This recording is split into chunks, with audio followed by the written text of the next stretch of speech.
Hi everyone, and welcome to another devlog of Grunts. In the last devlog, we started our construction of the first village. So I started by drawing some houses and adding some animating components to them, such as a flag and some smoke. And then we started our windmill.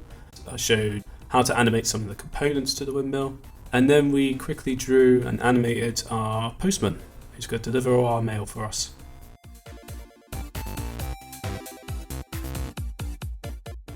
So since then, I have made a start on the beach, which according to our sketch is located directly below our village. So let's go and have a look.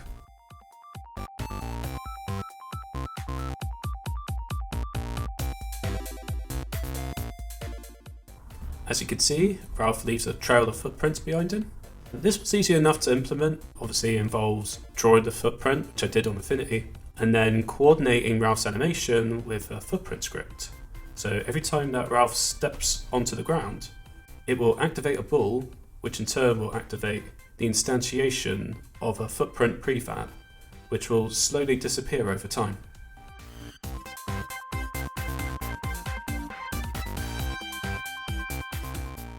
And now we have the tide.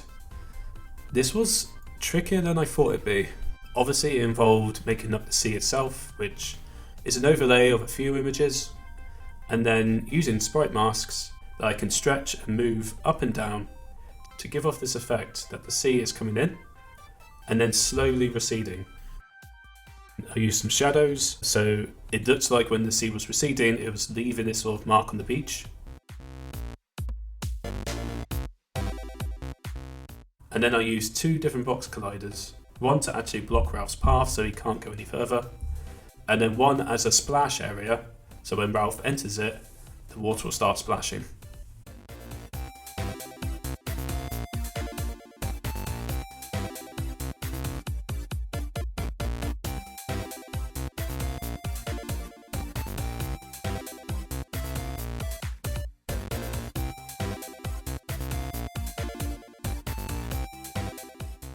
So I think this looks really good. I like the splashing effect, I think that's very effective, and the footprints. I might make some tweaks and improve the tide a little bit, but I'm very pleased with how it looks so far. For now, I think I'm going to show you the next thing I've been working on, which is the dialogue system. So Posty has a field around him now. If we enter that field, an action button should come up. I've designed it so if I press the spacebar button, it should initiate dialogue with that particular character.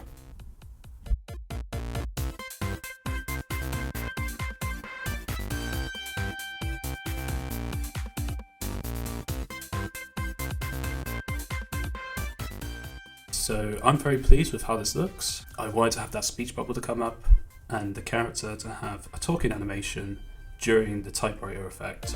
And I wanted the camera to zoom in a little bit so you can see the character properly.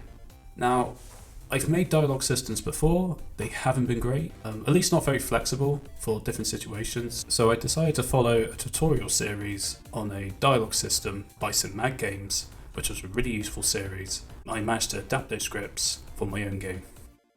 And lastly, I decided to make a farm.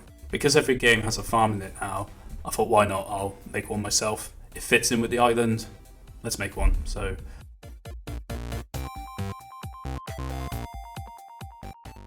this is the house. It looks a bit fancier than the houses from the other village. I like it though, it's got this kind of Hobbit from the Shire look to it. Outside of the house you can see some tools that have been laid out on the floor, and the plants below Ralph are a field of sugarcane with this sort of bouncy idle animation to them.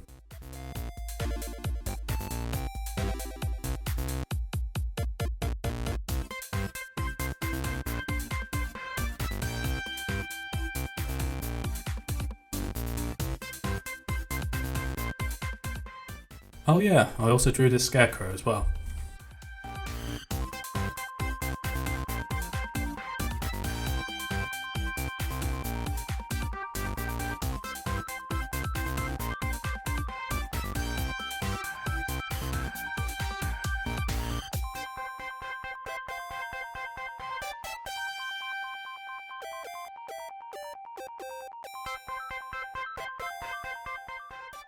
If you enjoyed this video, please like and subscribe, and thank you for watching.